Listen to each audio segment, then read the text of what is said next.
She clamped down on it right away. This guy came out of the same exact clutch as the boo.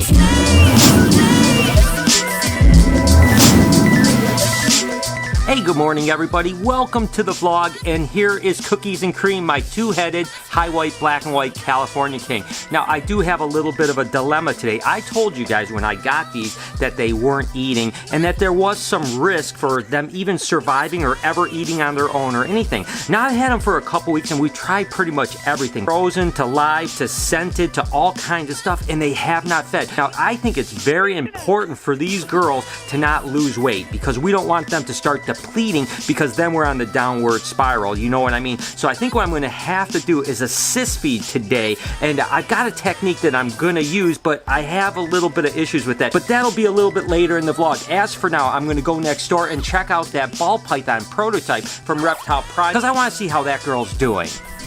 And like I've been mentioning, we have the prototype for the Reptile Prime ball python cage. And you can see that we have this animal in the back here who is actually a tiger, which is an Enchi desert ball python. And she's always been a kind of finicky eater when it comes to live rodents. So I've been really keeping an eye on her to see what's going on. And today I'm going to try to offer her a frozen to see if she'll eat in the cage. Now, I've been keeping an eye on temperatures, humidity, all this stuff. And I absolutely love the way that she's been going. You can see she's poking her head out already. I think this might be a good opportunity to see if she's gonna eat. Let's see what she's gonna do.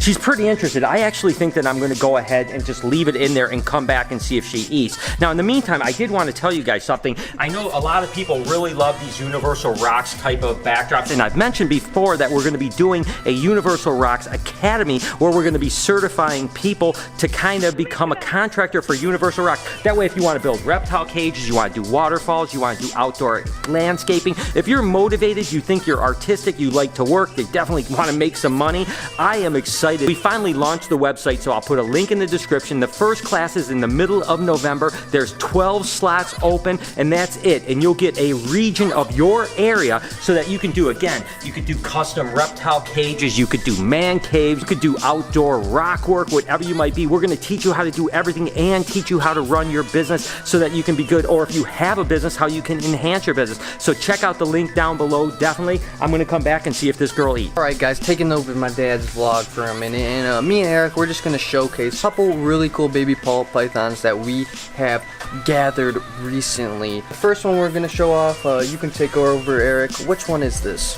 We're freaking sipping champagne, baby. I'm just kidding, but it is a champagne ball python. This thing is crazy. I hate looking at snakes down here because more stuff I gotta buy, right? You know what I mean? For sure. But look at this animal right here, and I just love how it's got that really like light little mouth and face right here, and it transitions to that really dark pattern.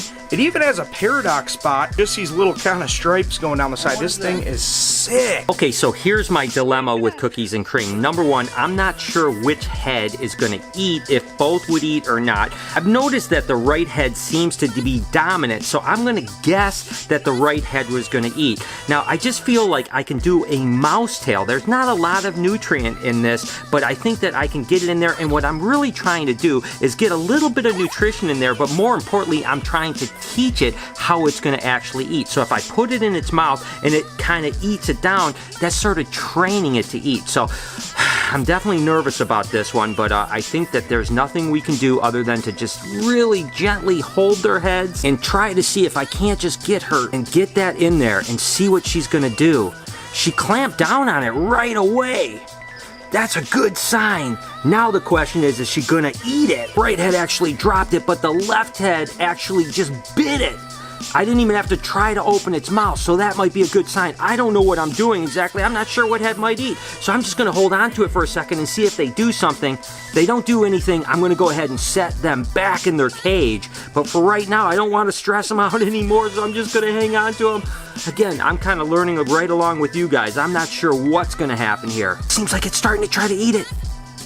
I'm not sure. Oh, maybe it's trying to spit it out. I'm not sure. And see, it's starting to kind of just nibble on it now, so I'm going to set it back in its cage and see if we can just watch it eat. Dude, we got a mimosa, which I found out, I'm not too good with the ball python morphs, is a champagne Wait, yeah, and a ghost. A champagne ghost is a mimosa, which makes this just incredible animal right here. Look at this thing. This animal has one black eye, and on the opposite side, one blue eye. That is amazing. I also think this is the one, yes, with another paradox animal. Look at that thing, man. It's got like that little band of different pattern.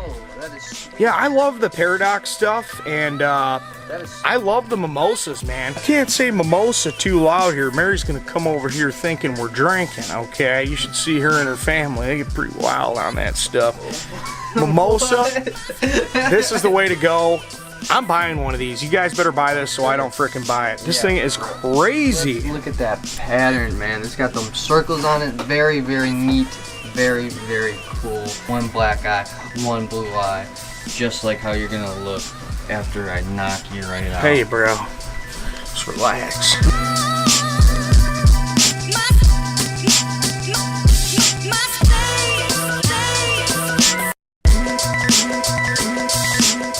Alright guys, so I obviously don't really know if I'm doing the right thing or wrong thing. I have no idea. I'm just trying to make sure this animal eats, and I'm trying to use all the experience I've had with getting other snakes to eat. But it's difficult when there's two heads because you don't know which head is going to eat. Some two-headed snakes, both heads eat. Some two-headed snakes, only one head eats.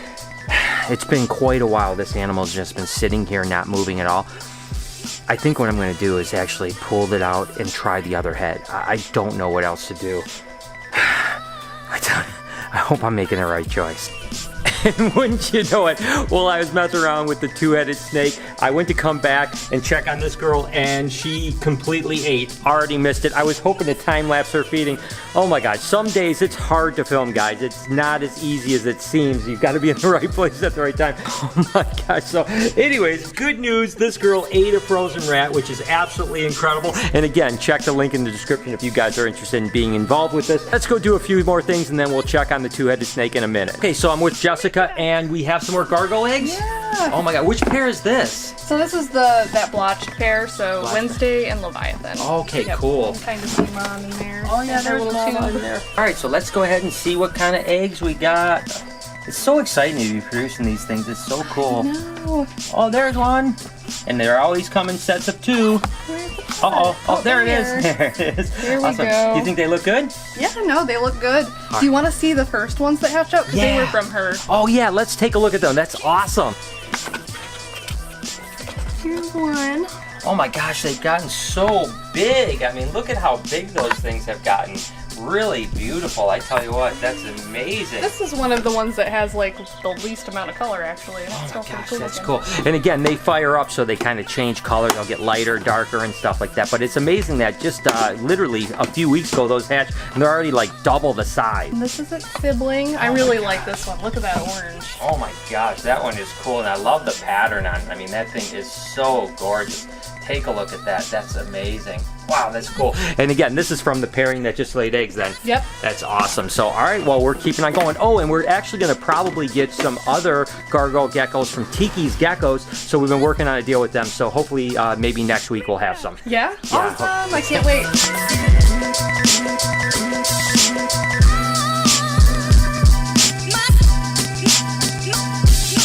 So I honestly think the best thing to do right now is to probably just close this cage. I've been kind of keeping an eye on them, but you can see they're just kind of sitting there, not doing much. And sometimes just having them open, they feel exposed and they're not comfortable enough to eat. So as much as I wanted to kind of capture the time when they're eating, I think I'm going to go ahead and just close this cage and come back in about 15 or 20 minutes and check on them. A boob egg hatched. If you guys haven't seen, you guys have seen the boob eggs, you know what it looks like. And we're just gonna show you what came out of the boob egg. So this guy on the left, It's a product of a boob egg. it's a product of a boob egg. It is obviously very small. I mean, not very small. It's smaller because this guy came out of the same exact clutch as the boob.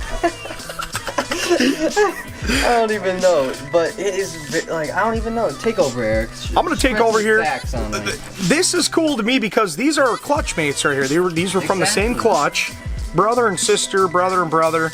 I'm gonna go ahead and say Brian didn't label this. I want to say this is a bumblebee pinstripe-ish. Something like that. Woma something, vanilla sky, who knows. Sure. But that's incredible how small it is. Look at that little guy. I wish they stayed this small. little bugger. But it is just so much smaller than this other snake here. It's incredible that they can survive the boo bag, if you ask me. You think, oh, they're rotten, they're bad, but no. He made it, man. He's going to do just fine. He might be a little bit smaller, but I think he'll still make a great pet or great breeder or great anything. Great anything. That's about it. All right, guys, the moment of truth. Let's check on Cookies and Cream. Oh my gosh, look at it. It's gone. She ate it. I'm not sure which one's Cookies and which one's Cream, but the left head ate. When we put it in the right head's mouth, just wanted nothing to do with it. The left head seemed a little interested, so I went ahead and closed the box. And sure enough, look at guys, it's completely gone. Oh, what a relief. Now, I tell you what, I know that I'm taking a little bit of a risk doing this. Now we got to see the digestive system. We've got to see if they can pass, but I will continue to try to offer all kinds of different things to get them eat on their own. But this is a great sign that she actually took it down by herself. That means she had to actually physically eat it, which is going to be great for that training to get them going. I use this technique all the time on lots of different snakes, so this is the first time I've done it on a two-head snake. The next day or two is going to be a little bit scary. Hopefully they digest and nothing goes wrong, but as for now, I'm super happy. Just home and wrapping the day up. Actually, tomorrow, myself and Laura are going to be traveling to Chicago. We're actually bringing Phoebe because it's pretty awesome. Her mom is going to be there. We're going to introduce her back to her mom, see how that goes, and there's actually some puppy Great Danes. I don't know. Maybe we'll be coming home with another puppy. I have no idea. One thing I do know is that we're going to be meeting some kangaroos there, as well as I'm picking up a couple animals for the reptile zoo. I'll show you guys tomorrow. So make sure you guys tune in and have an absolutely amazing day, evening, whenever you happen to be watching. Your support is so important to me, and I really do truly love you guys so much. Do me a couple favors before we get out of here. Can you smash that like button, turn the post notifications on so you know when I upload a video, which is every day at 9 o'clock in the morning Eastern Standard Time. Remember to be kind to someone today, and I promise I will see you guys tomorrow.